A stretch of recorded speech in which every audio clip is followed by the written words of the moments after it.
If I had to describe South Korea to someone in a few words, I would have to say that it's big, for one, busy, inspiring. It's a country that, despite so many hardships along the way, has become this mainstay in the minds of people for its culture and technological innovation. I have such an odd connection to this country. My great uncle was in the Korean War and would always try to teach us and my siblings the few words he knew while we were growing up, if he even knew those. My brother joined the army and ended up stationed there for a year. My first overseas trip was to go to Seoul and hang out with him, actually. When I went, I fell in love with the city and the country, and I came back this year for another round with my brother and sister-in-law. And as a review channel, I thought it would be fun to put something together on it.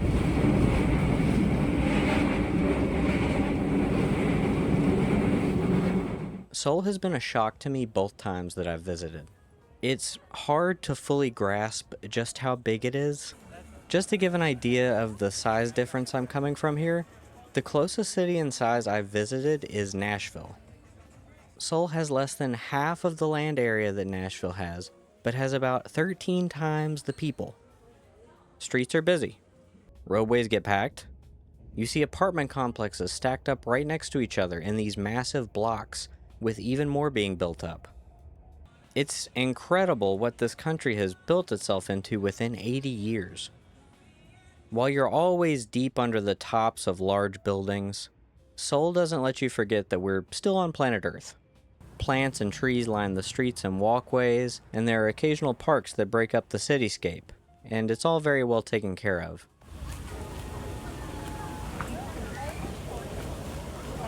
This population density, while rearing its ugly head when it comes to things like subway traffic, means there is no shortage of things to do. The street life is an immediately noticeable and fun part of Seoul and the bigger South Korean cities in general.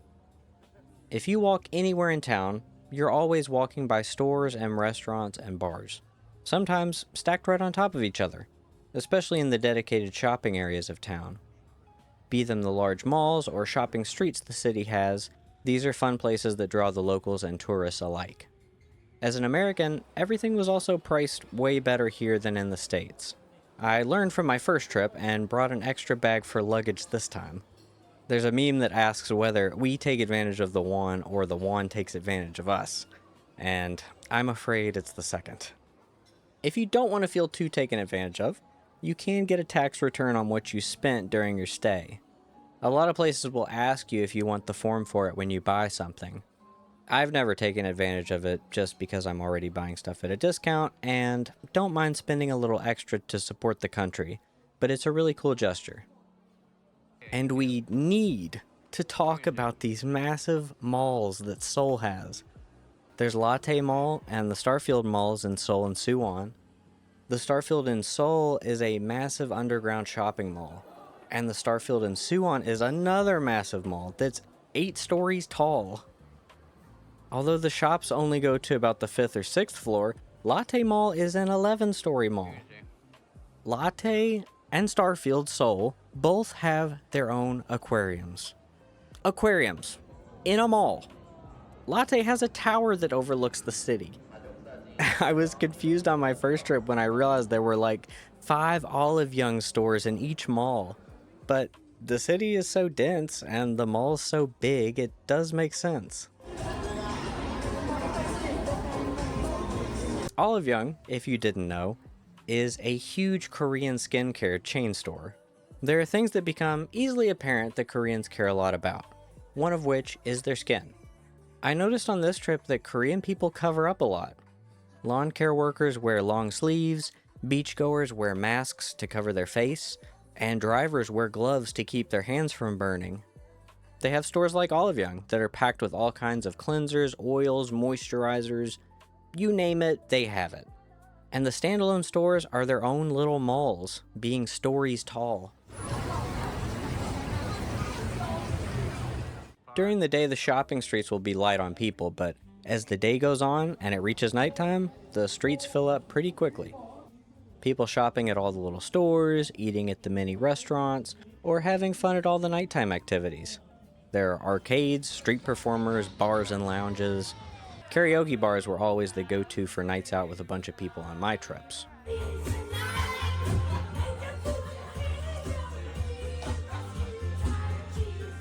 The shopping streets all have their own little gimmick. Myeongdong has a ton of street food you can try as you go between shops. Insadong is a more art-centric shopping street. And Hongdae has a fun night scene, with performances being put on by local artists. You can take them in on the street or as you shop or eat nearby. One thing to note with food places is you aren't waited on like in the States. If you want something, most places have a button you press on the table for service. You'll never be lacking for food variety or quality either. Of course, you've got the Korean staples of barbecue, bibimbap, fried chicken, bingsu, but in the 2 trips I've taken here, I've found all kinds of cultures represented, even by their own people. You'll find plenty of Japanese and Chinese food, of course, given how close they are, but also Indian, Mediterranean, Mexican, American. Even a small French bistro under the overlook of the Namsan Seoul Tower. And what a view does that tower give? You could just take a cable car up to an overlook point below the tower to check out the landscape, but you can go all the way up to the top to get an even better look at the city. On my last trip, I went to Lotte Tower, and it was beautiful. It was nighttime, so I got to see the city lights and watch the city move. But while that tower is off on the east side, Seoul Tower sits right in the middle of the city on a hill. The observation tower has a full 360-degree view of the city and has the direction of different major cities and their distance from the tower on all the windows. Going up during the day and being able to see not just the city, but the mountains inside and surrounding it was really something. City overlooks aren't the only good views. Temples and palaces are beautiful to see. Gyeongbokgung in particular is a spectacle. It was the main palace of the Joseon dynasty, and it's the largest of the 5 grand palaces. It's still undergoing restoration since they started in 1990 due to the damage done by Imperial Japan, but you wouldn't really know it by looking at it. You can also rent a hanbok to get into the palace grounds for free. This is the traditional clothing of the Korean people. The term literally means Korean clothing. While the design of the clothing has changed over time, modern hanbok are patterned after what was worn during the Joseon period, typically that worn by royalty or nobility. It's now worn for more formal occasions and is known for the bright colors and patterns that it has.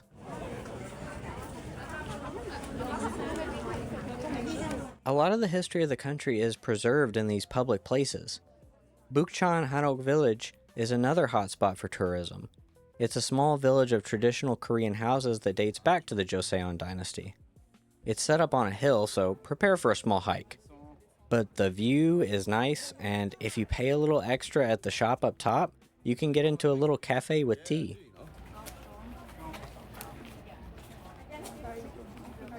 There's lots of cool cafes you can chill at in between your stops.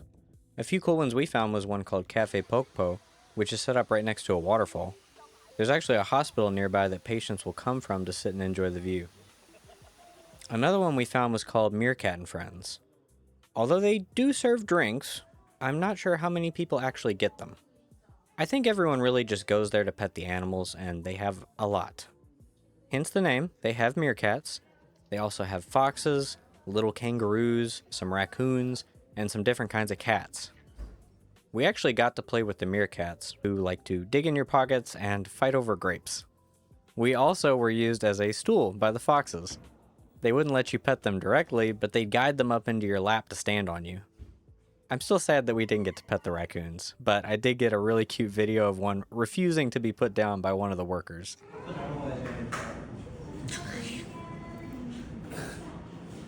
He's just crawling all over her.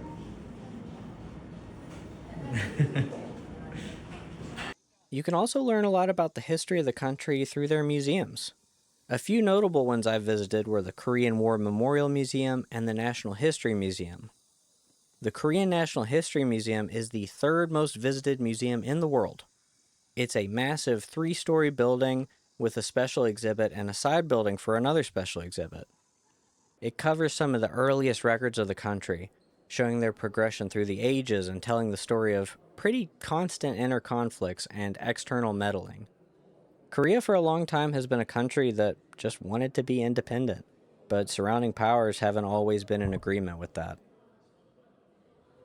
We also visited a museum that turned out to be a history of religion in Korea, particularly Catholicism. At one point, that one started to feel like I'd fallen into the back rooms a little bit.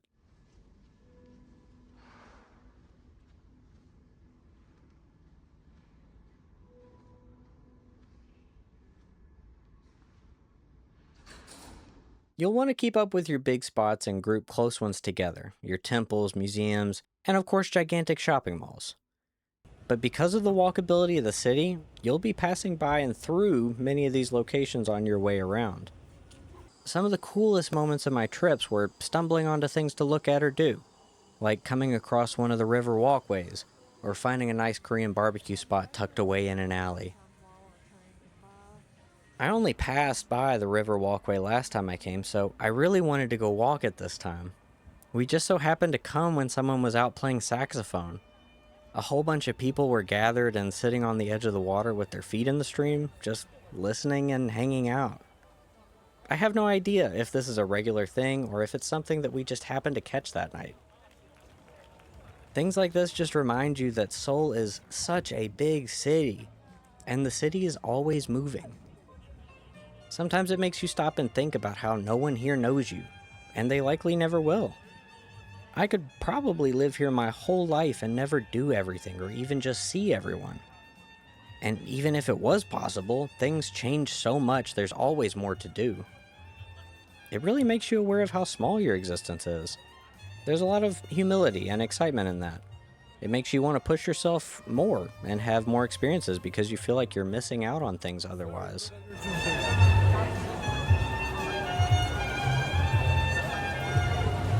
While you can and will do a lot of walking, making use of the public transport is a must. The city is massive.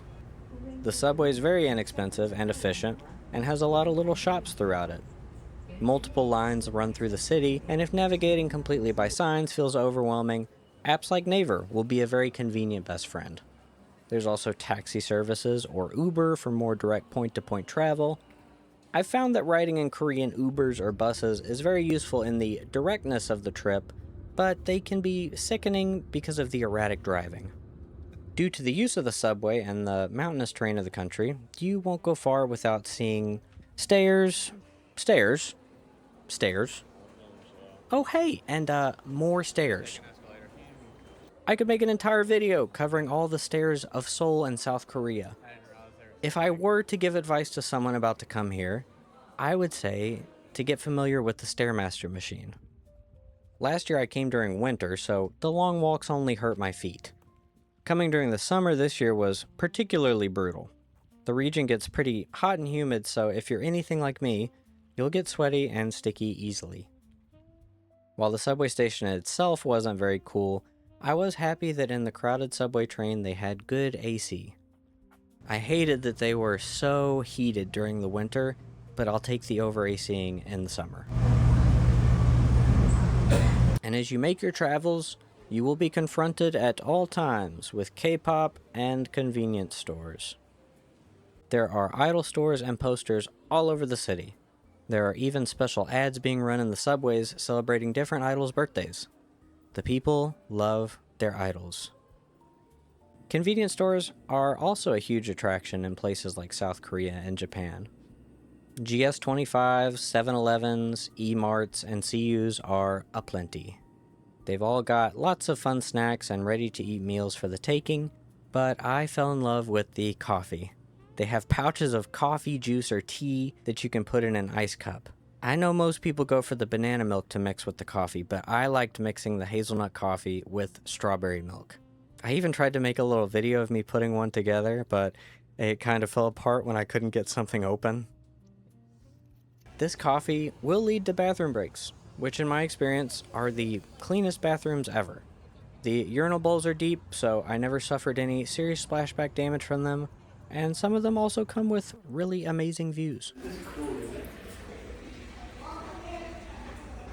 The people here are also very nice, in a standoffish, mind-your-own-business sort of way. I kinda miss people saying bless you when someone sneezes or holding the door for others, although that's more of a practical thing a lot of the time. Speaking from experience, you can get stuck there with how many people are going in and out of places. But like I said, they mind their own business. That is, unless you break their norms, like not getting their trash system right. There isn't much access to trash in South Korea, but when you do have access, it's divided up into different kinds. There's usually a few different kinds of waste baskets and recycle baskets. General waste and food waste are two different things. So if you see two waste baskets labeled that way, make sure to put your food in the food one. Recyclables will usually be paper, plastic, and cans. If you make a mistake and a South Korean is around, they'll probably let you know. Most of the time in a nice way, but there was one time where some food went into a general waste basket and it really freaked out a Shake Shack worker. Following subway seating norms can also keep you from getting corrected. I'd never seen these norms broken in my previous trip, but for some reason I saw it a couple times on this one. I saw an older man scold a person who sat in the spot for elderly and disabled people, who was neither elderly nor disabled. One thing I really love about Korea is the general respect. Like I'd mentioned, there are these special seats on the subway for the elderly and pregnant women to have an easier time getting on and off. People will also give up their seats for others often, especially if they're a part of the groups I'd mentioned before. You also bow when saying hi or bye to someone, or when you go to thank them or apologize to them. Crime isn't something you really have to worry about here. They have one of the lowest crime rates globally and an extensive CCTV setup. You leave luggage outside of shops at like the train stations and the airport. You can just kind of leave your belongings around and come back to them. On my first trip, me and my brother would pass by this shop on our way home from the subway all the time, and there was a man who would regularly visit the shop and he would just leave his keys outside on this rock stool, and no one would ever come take it or do anything with it. And I never met anyone who seemed put out by serving me or helping me as an American with the most basic knowledge of the language. Quite a lot of Koreans actually speak some English, and that helps a lot, especially younger people. These are just a handful of the things you can get into while you're in Seoul. We spent most of our time here, but we did take some time away to go to Busan.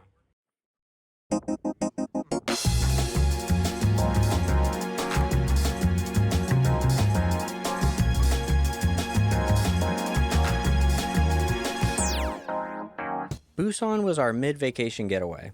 We stayed in Seoul for nearly 2 weeks with an excursion to Suwon and Pyeongtaek, and went to Busan for a few days in the middle of it. You'll want to take some kind of train between the cities, and the trains are really nice. Really smooth ride and quick. Taking the train from Seoul to Busan was a really pretty ride too. I loved getting to see the countryside. And even as you drive out away from Seoul into the more rural parts, you'll still see these large apartment buildings every once in a while, just kind of off on their own. Busan is a coastal city. Lots of beaches with beachside restaurants, shops, and bars you can pop in and out of. People are, of course, in the ocean swimming and hanging out on the shore, but there's also stuff like volleyball nets on the beach that you can get some pickup games in on. At night, performers come out and play at spots along the beach. One night I got to see a really entertaining drummer out playing.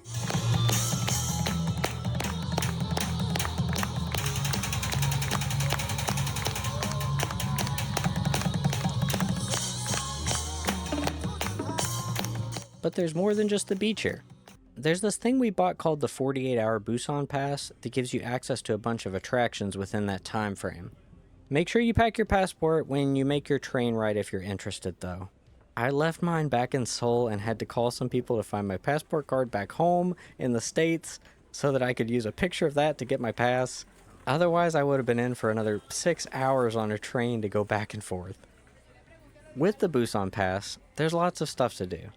Busan subway is much smaller than Seoul, so you'll use Uber or buses to get where you want to go here. Take a bus up to Haedong Temple. Is that how you pronounce it? Chat, hold on. Take a bus to Haedong. Take a bus up to Haedong Temple. To Haedong... Okay, hold on.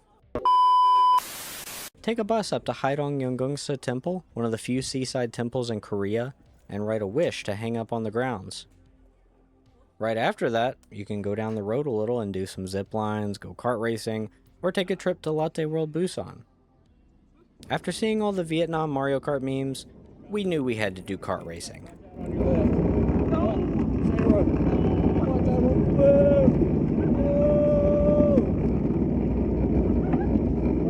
A short bus ride later, you can be taking a train car that runs along the coast and make stops at these beautiful observation trails. I made sure to hit the Defoe at one of them. These trails are scattered across Busan. One night while I was out wandering, I found one on the beach that led to an incredible view of where I came from, and eventually a spot that overlooked the ocean and the Gyeongbokgung Bridge.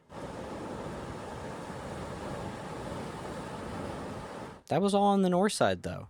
A little further south, we went to a cool immersive art museum called the Art Museum, with an E. Lots of cool exhibits there, especially a mirror room with these screen pillars that lit up in cool ways, or the special BTS exhibit they had, where they had these projections go along with some of their songs.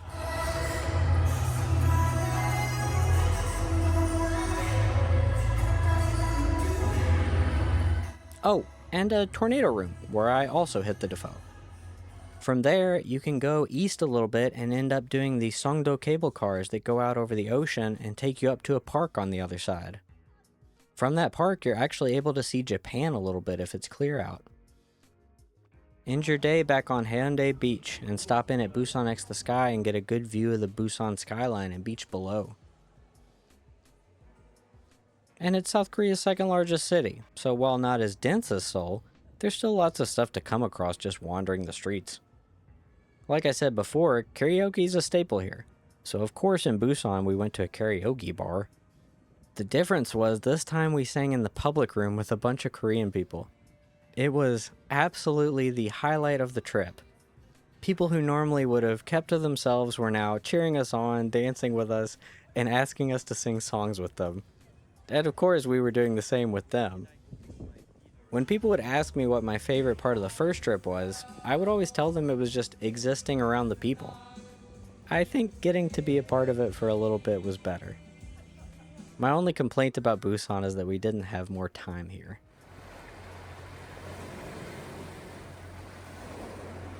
I think this will be a regular place that I travel to, if not live short term. Every time I come here, I leave feeling inspired in a way that I haven't really felt before. People have joked with me since coming back that it's all I talk about, and they're not totally wrong. I love this place. I know I've only been a tourist here, so that's the only perspective I really have, but it's been a genuinely special experience each time I've gone. I know it's not a perfect country, but there's something about the history, the people, and the atmosphere that sticks with me. It makes me feel hopeful.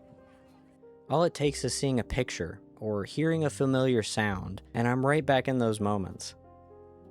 Seeing a place that has overcome so much reminds you that it's possible. People can overcome great things, even in the face of terrible odds.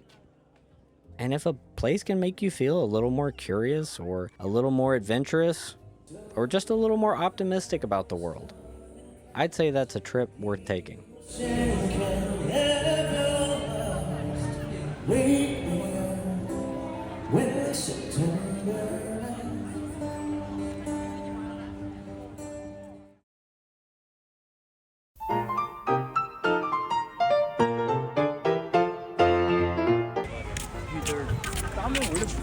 Dolphins game.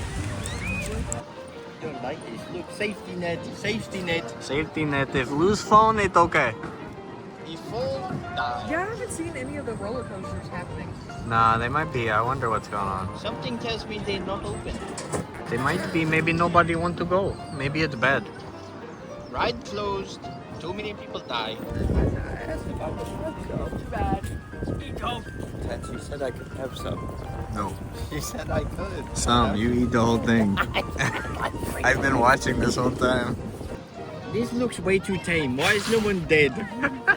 Why is no one dying? Send me to Vietnam. This looks nothing like a Vietnam truck.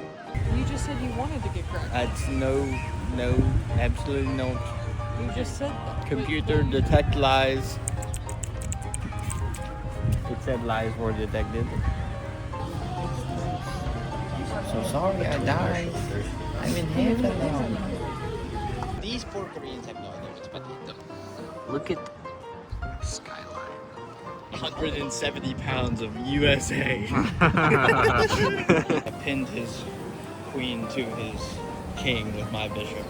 And if he would have taken my bishop, he would have lost his queen again and he resigned. Pewter. He just said he wants to get cracked. Fyodor, make these guys gay and horny. Zoom out. I do not need debo, and I do not eat debo.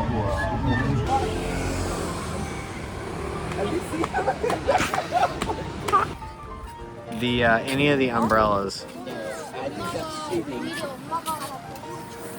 Ron said anything blue. I lost a friend somewhere. Look, an underpass.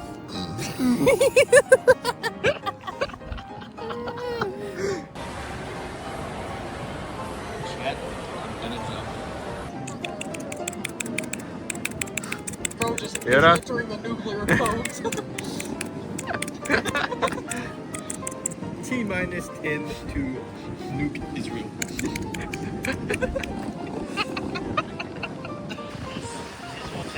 Korea truly is the South.